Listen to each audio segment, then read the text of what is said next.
Do you have to use a BMS when you're building a battery? Well, we have a battery here, and we have a switch, and we have a light, and we have a BMS that's not connected to anything.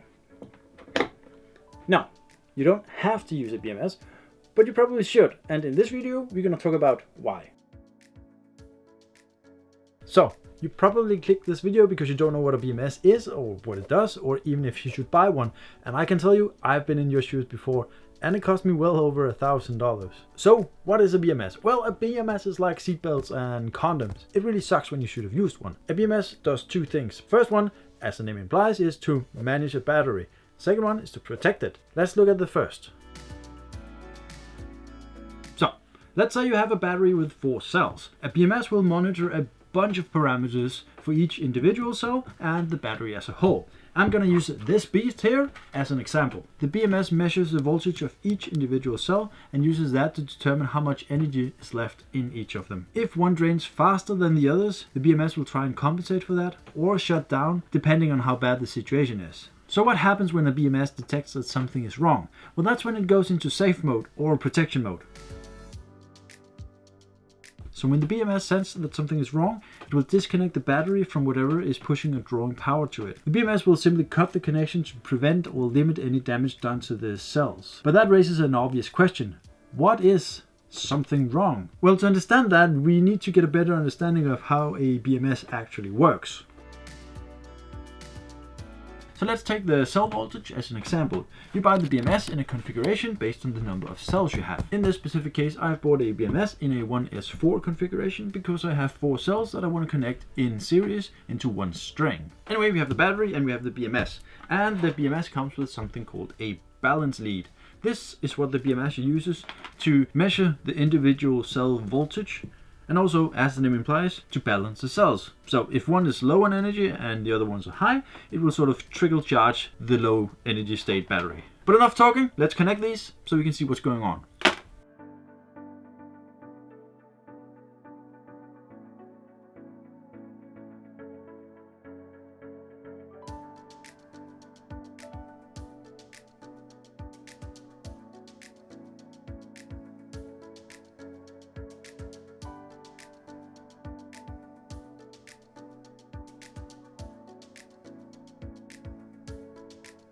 So now the BMS is connected and we can see the voltage of each individual cell. We have 3.279, 3.28, 3.277 and 3.281. We can also do the same thing with the multimeter. This is a manual mode. Let's just take one of the cells as an example. This one don't only have 2 digits, so it's probably not completely accurate, but it's pretty damn close. Yeah, 3.28. So we know the BMS is working correctly. So the cell voltage is what we call a parameter, and based on that we can make decisions. These batteries must have a voltage between 2.5 and 3.65 volts. If we fall outside that range, the BMS should just cut the connection to prevent any damage to the battery cells. And that is basically what a BMS does. It prevents the battery from destroying itself, which is kind of neat when you take the price into consideration. You could also connect a temperature sensor, define a operating range, and you have prevented cell degradation, or at least some of it. That's all fine and good. We can very effectively protect our battery from the power boogeyman. But is it all roses and fine dining? Do you always have to slap a BMS on anything that has a battery? No, not necessarily. It has 2 very distinct downsides. This specific BMS is heavy and expensive, which can make it less than desirable in certain circumstances. Of course, you can get smaller and cheaper ones like this tiny thing. On paper they do the same thing, but I mean, they don't do the same thing, obviously. Another downside to a BMS is that you actually depend too much on one of these. That means whenever it fails, you don't know how to check your batteries, or you don't do it. Maybe because you skimped and bought one of these, or just because it died.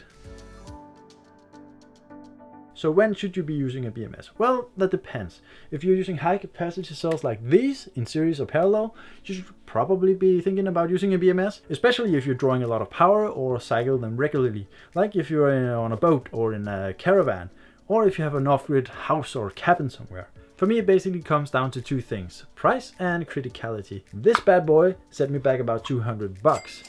If my battery is worth, let's say, 10 times that, yeah, I'm putting this one on and I'm doing that every single time. If it's worth $100, then it's probably not worth it. Or at least not this big juicy boy. You probably better off just buying one of these and slap it on. And come to think of it, if you're down that money-saving road anyway, you're probably even better off just using nothing at all. And treat your batteries with the respect they so rightfully deserve. But how do you do that? How do you make your batteries last longer if you don't have any protective equipment on them? Well, that's an excellent question, and let's dive headfirst into that question right here in this video, where I'm going to tell you how to extend the life of your batteries by 2 or 3 or even 4 times, also known as a lifetime.